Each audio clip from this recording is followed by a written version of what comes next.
కానీ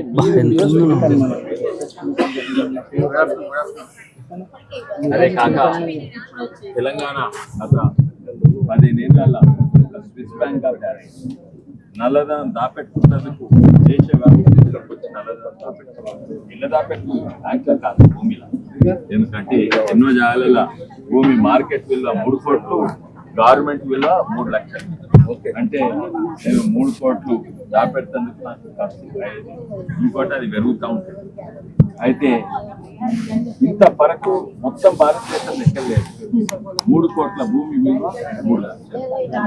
అందుకే first of all ప్రభుత్వము రిజిస్ట్రేషన్ వాల్యూ ఇదే కాదు, భూస్వీకరణ చేసినా చేయకున్నా ఈ రిజిస్ట్రేషన్ వాల్యూ మార్కెట్ వాల్యూ వరకు ఎన్నో రాష్ట్రాలలో రిజిస్ట్రేషన్ వాల్యూ మార్కెట్ వాల్యూ. అయితే భూస్వీకరణ చేస్తే ఫస్ట్ ఆఫ్ ఆల్ అది చేస్తే ప్రభుత్వానికి లాభం, ఎందుకంటే రెవెన్యూ ఇన్కమ్ వస్తుంది, ట్యాక్స్ వస్తాయి. ఎప్పుడైనా అమ్మి కొన్నప్పుడు 6% ఉంటుంది కదా, 6% 3 లక్షల మీద వస్తుంది, అప్పుడు 6% 3 కోట్ల మీద ప్రభుత్వ ఆమ్దాని మీద. అదే కాక ఎప్పుడైనా భూస్వీకరణ చేస్తే చట్టం ప్రకారంగా 2 తీయాలి కదా, ఉన్నదాన్ని 2 ఇస్తారు.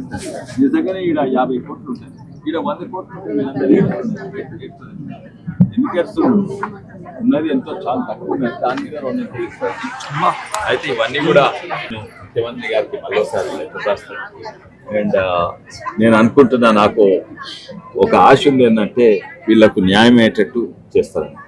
కానీ డిఫెన్స్ ల్యాండ్ అందులో కూడా 98 ఎకరాలు తీసుకుంటాం అంటారు. అది సెంట్రల్ గవర్నమెంట్ అంటే మీరు ఆపొచ్చు కదా, అది ఆగితే ప్రాజెక్ట్ ఆగిపోతుంది. ఒక్క నిమిషం, అది ఆగితే ఇంకా ఎక్కువ ప్రైవేట్ భూములు తీసుకుంటారు.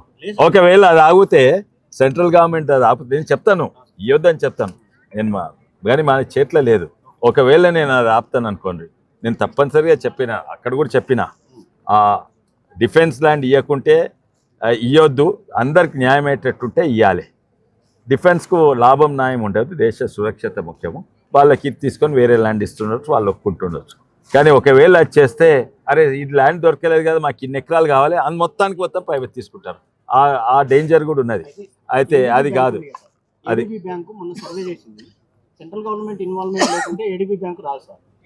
లేదు, సెంట్రల్ గవర్నమెంట్ ఇన్వాల్వ్, అది తప్పు. ఎందుకో లేదు సామాజిక న్యాయము చక్కగా అయితే లేకుంటే రాదు, కానీ central government involvement, ADB bank, JICA ఇవన్నీ కూడా కేంద్ర ప్రభుత్వం సంబంధం లేదు. సామాజిక న్యాయం అయితే లేదు, లేకుంటే అన్యాయం అవుతుంది, ఇవన్నీ. అందుకే నేను వీళ్ళకి చెప్పిన ఉత్తరాలు రాయాలి, ఆ బ్యాంకులకు రాయాలి, ఇవన్నీ ఒప్పుకోము, మా జీవితాలు నష్టం అవుతున్నాయి, ఇవన్నీ చూస్తే వాళ్ళు ఒప్పుకుంటుండొచ్చు. ఇది బ్యాంకు అండ్ అప్పు ఇచ్చేటోళ్లకు అప్పు తీసుకునేటోళ్ళ మధ్యలో ఉంటుంది, కానీ కేంద్ర ప్రభుత్వం దీంట్లో ఉండదు. ఇంకోటి అసలే కాదు. ఒకవేళ అదైతే మేము ఆపుతాం. ఒకవేళ నిజంగానే అదైతే 100% మేము ఆపుతాము, న్యాయమయ్యేటట్టు చేస్తాము, కేంద్ర ప్రభుత్వం న్యాయమయ్యేటట్టు చేస్తాము. నాకు తెలియదు అది.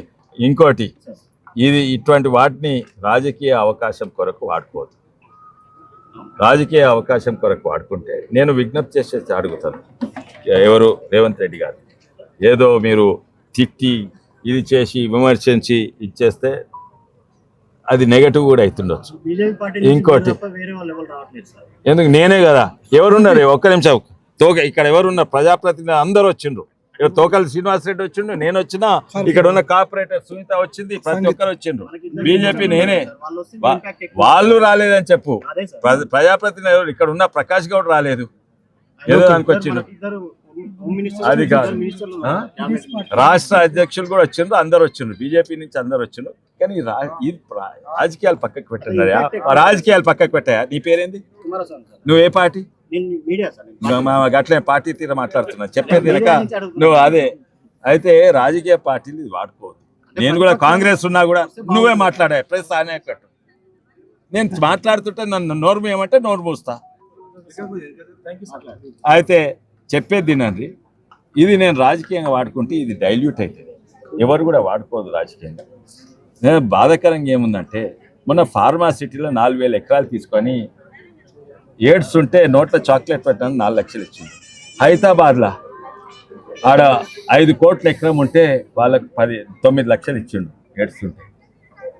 అక్కడ సీతారాం నగర్లా, ఇంకా మల్లన్ సాగర్ అయితే ఊరు నూనె ముంచేసిన వాళ్ళు, అక్కడి నుంచి పోలీస్ పెట్టి తరిమేసిన వాళ్ళు ఇప్పుడు వచ్చి ఇది రాజకీయ అవకాశం మారితే అది వీళ్ళ పోరాటం డైల్యూట్ అవుతుంది. వాళ్ళు కూడా కొంచెం ఆలోచించాలి. మేము ఇంతవరకు ఇటువంటి పని చేయలేదు. ఇంకోటి ముఖ్యమైన విషయం, మాకు చాలా సంతోషం, బీజేపీ వాళ్ళకి ప్రత్యేకంగా మూసీ సుందరికి రేవంత్ రెడ్డి గారు అన్నారు మూసీ సుందరీకరణ చేస్తామని. మాకు సంతోషం. ఇంకోటి అన్నాడు, మోడీ గారు ఎట్లయితే సాబర్మతిని సుందరీకరణ చేసిండ్రో అట్లనే చేస్తాం. ఇంకా సంతోషం. మోడీ గారు చేసినప్పుడు భూస్వీకరణ కాలేదా? అయింది.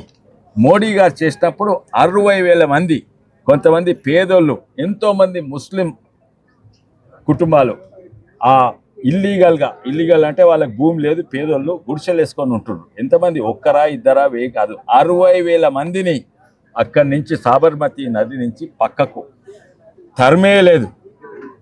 వాళ్ళని ఒప్పించిండు, వాళ్ళని నొప్పియలేదు. అది కేస్ స్టడీగా తీసుకొని అదే ఇక్కడ పాటించండి. ఆడ లీగల్గా భూమి ఉన్నోళ్ళను ఆడ ఏం చేసిండు, నేను ఆ జడ్జిను కూడా కలిసిన. అయితే వీళ్ళందరూ పోయి కేసు వేస్తే నా దగ్గర ఫోటో ఉన్న జడ్జి ఎస్కే ముఖోపాధ్యాయ అని గుజరాత్ చీఫ్ జస్టిస్. నేను 10 రోజుల కింద ఆయన ఇంటికి పోయి కలిసిన. ఆయన కూర్చుండే పెట్టి ఎట్లా చేసిండో చెప్పిన. ఇది సమస్య, మధు రిచ్ పార్కో సమస్య, ఇక్కడో సమస్య. కిందికి పోతే ఆ పేదోళ్ళు, హిందువులు ఉన్నారు, ముస్లింలు ఉన్నారు, వాళ్ళు ఇల్లీగల్ గుడిసెలు కట్టిండ్రు, కానీ వాళ్ళ జీవితాలను అంతా అక్కడనే ఉన్నది. వాళ్ళ అరటి పండ్లు అమ్ముకుంటారు. వాళ్ళ పిల్లలు ఏదో చిన్న గవర్నమెంట్ స్కూల్కి అక్కడ పోతారు. వాళ్ళను అట్లా సాబర్మతిలు కూడా ఉండే 60,000 మందిని డిస్ప్లేస్ చేసిండ్రు, ఒప్పించిండ్రు. ఎట్లా ఒప్పించిందంటే, మీకు ఇక్కడ ఉన్నాయి కదా, ఇక్కడ మంచిగా ఒక చిన్న కాలనీ మొత్తం కాలనీ కట్టిస్తా 60,000 మందికి. కానీ ఆ కట్టిస్తేందుకు నాకు కనీసం 5 ఏళ్ళు అవుతాయి, అప్పటి వరకు టెంపరీ ఇక్కడ ఉండు అని ఒప్పిస్తే వాళ్ళు అన్నారు ఉంటాము, నమ్మిండ్రు.